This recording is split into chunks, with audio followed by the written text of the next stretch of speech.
Alors moi j'ai souhaité me former avant de me lancer dans le métier d'organisatrice événementielle, tout simplement puisque c'est quand même un métier très, très compliqué et il faut avoir quand même de très bonnes bases pour pouvoir se lancer, surtout qu'en plus on ne vend pas que de la déco, il y a quand même une société à gérer derrière.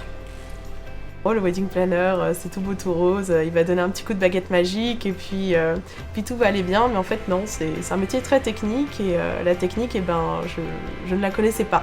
Le mariage pour moi c'était complètement différent, il y a deux critères, c'est l'événementiel pro, l'événementiel mariage, c'est complètement différent, donc je voulais vraiment une formation là-dessus.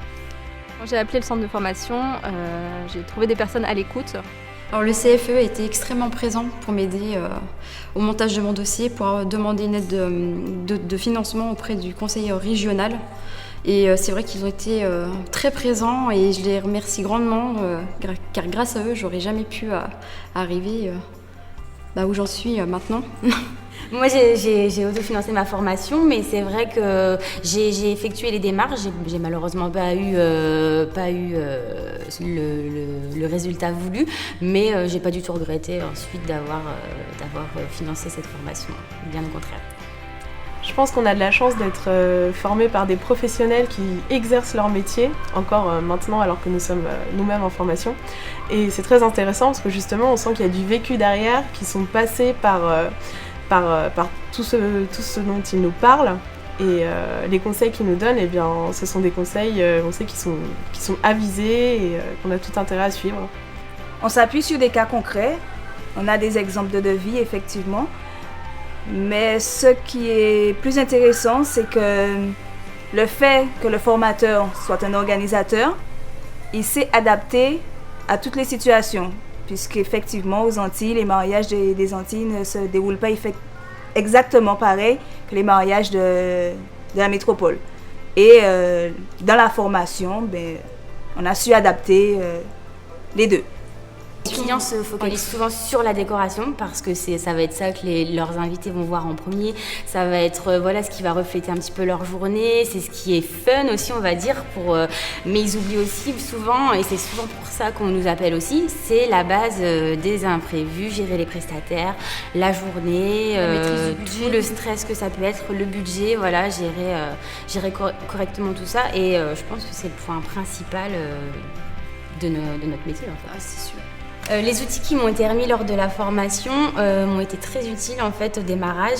Ça m'a permis de vraiment construire une base solide sur mon organisation, mes plannings, la façon de procéder lors des premiers rendez-vous, des premiers entretiens avec les clients, etc.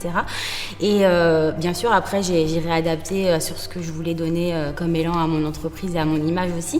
Mais ça a été vraiment très très utile au départ franchement pour bien ficeler tout ça. Donc, lors des tout premiers rendez-vous que j'ai effectués, en fait, bizarrement, ils ont trouvé que j'étais très professionnelle, alors que j'avais pas du tout d'expérience derrière moi. Et justement, parce que je savais où j'allais, je savais de quoi je parlais, ils ont ressenti, je pense, la passion du métier aussi, et le fait que c'était déjà bien cadré, en fait. Et ça les a mis en confiance, je pense, et ils n'ont pas hésité à signer par la suite avec moi pour toute l'organisation de leur mariage. Moi, lors de ma formation, j'ai vraiment pris et reçu toutes les informations nécessaires pour mon bon démarrage et pour me lancer sereinement. Et c'est vrai que j'ai pas éprouvé le besoin lors de l'année qui a suivi de solliciter trop le centre. Par contre, j'ai rencontré vraiment, grâce à ça, on n'a pas suivi la formation ensemble, mais d'autres stagiaires, dont Justine et Magali, à travers les réseaux sociaux, Internet, etc. Et ça nous a permis d'être en interaction avec ce lien commun de la formation pour justement s'entraider, se donner des petits coups de pouce quand il fallait, et puis se rencontrer aussi simplement, des belles rencontres, quoi. Oui. Voilà. Alors mon premier événement c'était ma soirée de lancement auquel tous mes formateurs sont venus. J'ai aussi des stagiaires collègues qui sont venus m'aider pendant cette soirée. Ça a été une vraie réussite aussi grâce au centre CFAE, donc j'ai pu monter MC de mon amour grâce à eux. Malgré la formation excellente du CFAE, j'ai eu comme malgré tout beaucoup de doutes et je les ai quand même un petit peu embêtés pour me réconforter, pour savoir si je prenais les bonnes décisions, si je prenais les bonnes directives, si j'avais la bonne attitude à adopter, etc. Et c'est vrai qu'ils m'ont beaucoup apporté et m'ont donné vraiment confiance en moi.